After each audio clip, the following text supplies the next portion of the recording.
I'm Zenbach, and you are? Keith Manning.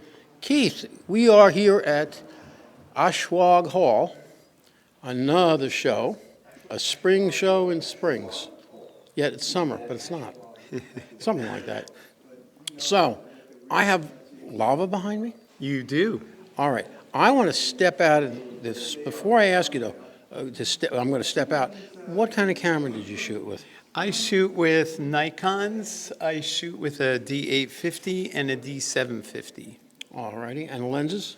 Lenses are 1635 f4 and a 70 to 200 f4 and a 50 f1.8 and a 20 f1.8, and those are my main lenses that I do. Yeah, okay. Yeah, I was down at a 1.4 and I had a 70 to 210 back in the day, a macro zoom Vivitar, early stuff. But they were good. They were good lenses back then. I'm going to hand you this, and I'm going to go back there and be the cameraman, and you could tell me what you got. Okay, so let's start with this one.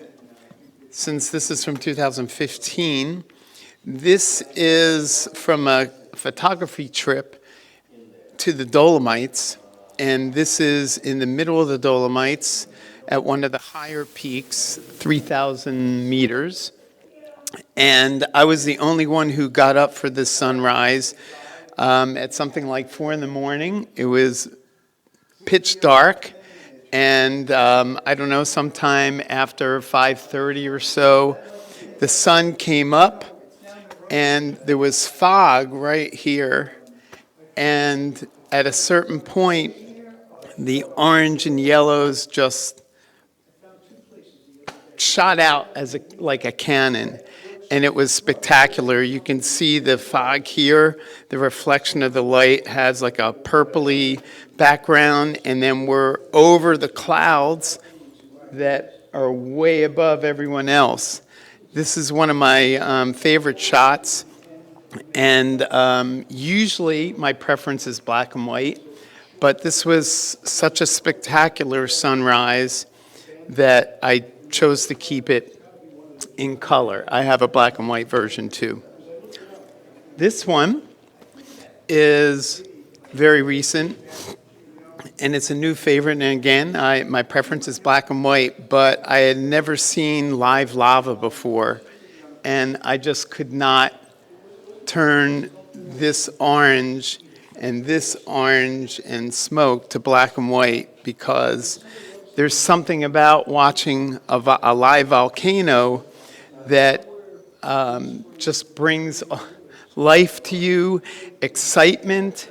And I was pretty safe because I was up about 500, about 300 yards or so.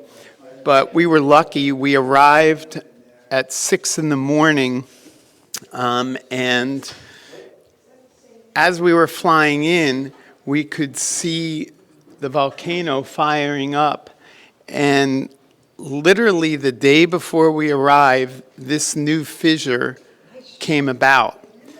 So we literally got off the plane and went right to the volcano. It was a pretty steep hike, but it was one of the most exciting times of my life, and I just could not put this in black and white. What I did end up doing in order to get the feel of the energy that was coming from this scene, I basically blacked out the sky because it was in the morning, which I don't usually do, but I really like the end result because it makes you feel like you're actually on the scene.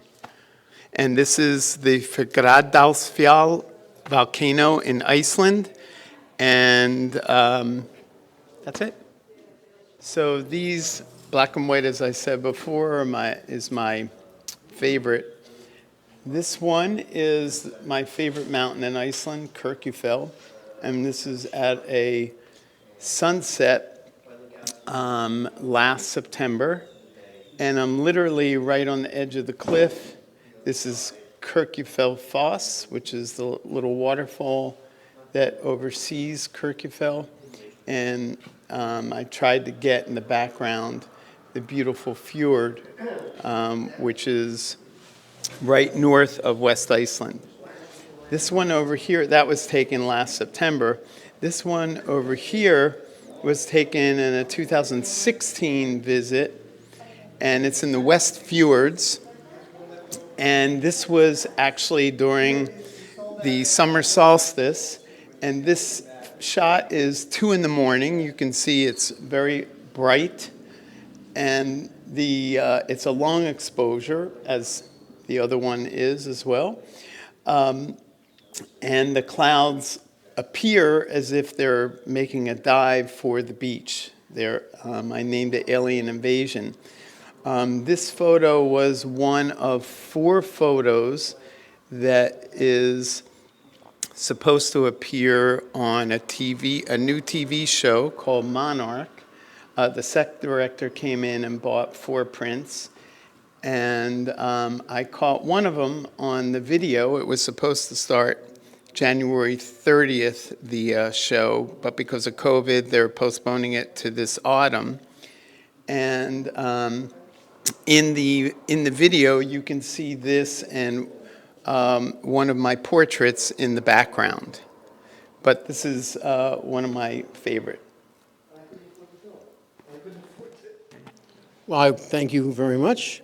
And every time I use lava hand soap, I'm going to be thinking of you. Except for I'm not having to take any risks. It's not hot, but it works. Thank you. You're welcome.